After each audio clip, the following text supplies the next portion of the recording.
ہم آج بھی وہاں پہ ہی کھڑے ہیں جب ہم 9 مئی کی رات کو جہاں پہ کھڑے تھے، آج بھی وہیں پہ کھڑے ہیں.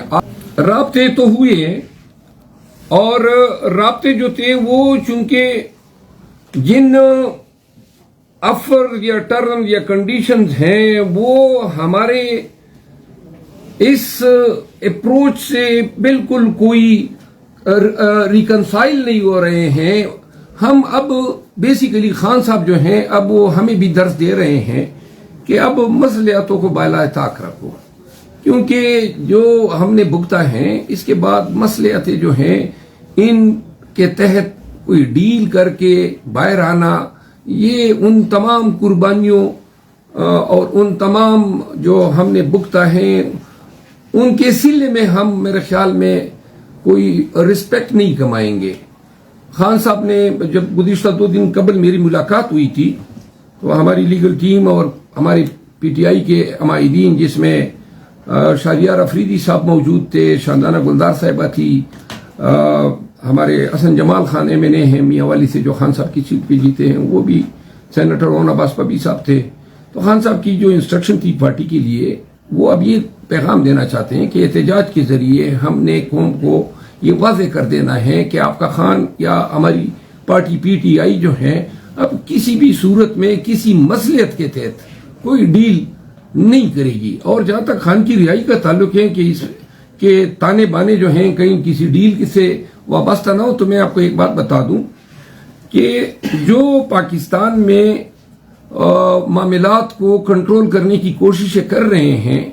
بے شک بڑے طاقتور ہیں، لیکن نعوذ باللہ کوئی خدا نہیں ہے. اگر اتنی دسترس ہوتی تو 8 فروری کو یہ کنٹرول کر لیتے، یا پاکستان تحریک انصاف کا شیرازہ جس طرح بکھیرنا چاہتے تھے تو یہ ہو چکا ہوتا. شاید اب ہماری یہ اپروچ یہ ہوگی کہ کہیں پہ دراڑ کا انتظار کرنے کے بجائے ہم سیاسی قوتوں کو یہ باور کرائیں کہ کبھی آپ کی دراڑ اور کبھی ہماری دراڑ کے اس انتظار میں ہم نے جمہوریت کو، قانون کی حکمرانی کو کھوکھلا کر دیا ہے. آج محمود خان اچکزئی صاحب نے ایک بیان دیا، میں اس وقت ان کے ساتھ موجود تھا، اور انہوں نے کہا کہ جو سینئر پارلیمنٹیرینز ہیں یا جو سیاسی قوتیں ہیں وہ یہ سوچ لیں، اور اب ہماری اگر کوئی ڈیل ہو سکتی ہے تو وہ جمہوریت کے لیے، قانون کی حکمرانی کے لیے صرف سیاسی قوتوں سے ہو سکتی ہے. کیونکہ اب اس چیز کا خاتمہ ضروری ہے کہ جی آپ اسٹیبلشمنٹ سے ڈیل کریں اور پھر کوئی آپ راستہ نکالیں اپنے لیے. سیاسی قوتیں ایک پلیٹ فارم پہ یکجا ہوگی اگر یہ چاہتے ہیں کہ ہم نے، کیونکہ آج ان کی باری ہے تو ان کو بھی ہر وقت دھڑکا لگا رہے گا کہ کب تک جو ہے وہ ان کے گڈ بکس میں رہ سکتے ہیں. ان چیزوں کا خاتمہ ہونا چاہیے. آپ کی بات کسی حد تک صحیح ہے کہ پیپل پارٹی جو ہے انہوں نے ہمیں اتنا نقصان نہیں دیا ہے، اور نہ ان کی جو کوششیں ہیں وہ اتنی جمہوریت کے لیے خطرناک یا مہلک رہی ہیں. گرچہ اقتدار کے لالچ میں یا سیٹیں ہتھیانے کے چکر میں یہ بھی اسی پروسیس کا حصہ بنتے گئے، لیکن جو کردار بنیادی نون نے ادا کیا ہے اور ادا کرتی جا رہی ہے. لیکن ایک چیز میں آپ کو واضح کر دوں، ہم نے کبھی یہ نہیں کہا ہے کہ سیاسی قوتوں سے کوئی بات نہیں ہو سکتی ہے. ہم نے یہ کہا ہے کہ ٹی او آرز جو ہیں وہ یہ ہونے چاہیے کہ یہ ہمارے مینڈیٹ پہ بیٹھ کے انہوں نے حکومت بنائی ہے، تو لہٰذا پیپل پارٹی کا، نون کا، اور جو سب سے بڑی بینیفیشری ہے ایم کیو ایم، یہ بقایا تو راضی ہو جائیں گی. ایم کیو ایم جو ہے 6,000 اور 10,000 پہ میں نے بنا کے لائے ہیں، اور وہ تو ایک پریشر گروپ ہے، تو ان کا اس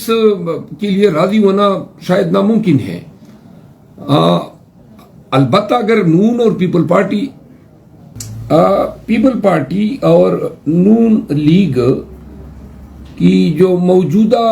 قربتیں ہیں یہ شاید پیپل پارٹی کی اپنی خواہش پر بھی نہیں ہے. زبردستی ان کو نون کے قریب لایا گیا ہے اور یہ حکومت کا ڈھانچہ کھڑا کیا گیا ہے.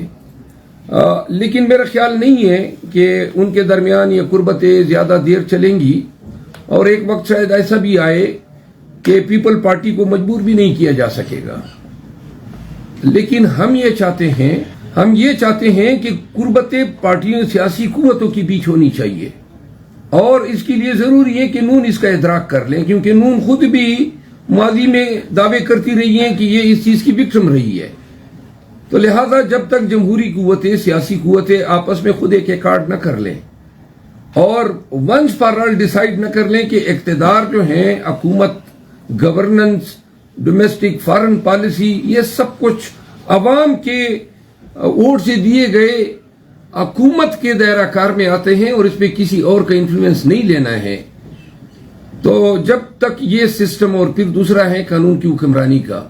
یہ کہ پیپل پارٹی کی حکومت آتی ہے، نون کو تختہ مشق بنائے، یا پی ٹی آئی کو تختہ مشق بنائے، یا پی ڈی ایم کی حکومت آئے پی ٹی آئی کو تختہ مشق بنائے، یا پی ٹی آئی کی حکومت آئی ہے اور نون کو تختہ مشق بنائے. ان چیزوں کا خاتمہ ہونا چاہیے.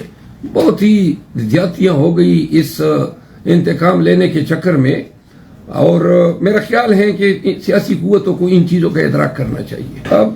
جس وقت ہمیں ان کی ضرورت تھی، یا جس وقت وہ اپنا ایک آئینی کردار ادا کر سکتے تھے، اس وقت صدر صاحب نے وہ کردار ادا ہی نہیں کیا. یہ جو اجلاس نہیں بلایا 28 تک اور 29 کو جو ہے اسپیکر نے بلا لیا، اس کی بھی شاید میری ذاتی رائے ہے کہ صدر صاحب نے جب ان کو تھریٹس ہوئے کہ جی ان کو امپیچمنٹ کی جائے گی یا آئین سبوٹاج کر دیا اجلاس نہ بلا کے، ان دھمکیوں کے تحت صدر صاحب نے پھر آپ نے دیکھا کہ اس کو کمپنسیٹ ہونے کے لیے انہوں نے ایک ایسے وزیر اعظم سے حلف اٹھایا جو ان کو بھی پتا ہے کہ آئینی اور قانونی مینڈیٹ کے ساتھ منتخب نہیں ہوا تھا. تو وہ یہ حق ادا کر سکتے تھے کہ انکار کر دیتے، اور قانون اور آئیناً وہ کر سکتے تھے، لیکن شاید وہ اجلاس نہ بلانے کے کمپنسیشن کے چکر میں انہوں نے ان سے حلف اٹھا لیا. کچھ لوگ صدر بنتے وقت کمزور نہیں ہوتے ہیں، لیکن صدارت کا دفتر جو ہے اور اس کی نیٹی گریٹیز اور اس کی جو صدارت کے دفتر میں جو فلکچویشنز ہوتی ہیں، یہ چیزیں پھر شاید کمزور اعصاب کے لوگوں کو کمزور بنا دیتی ہے.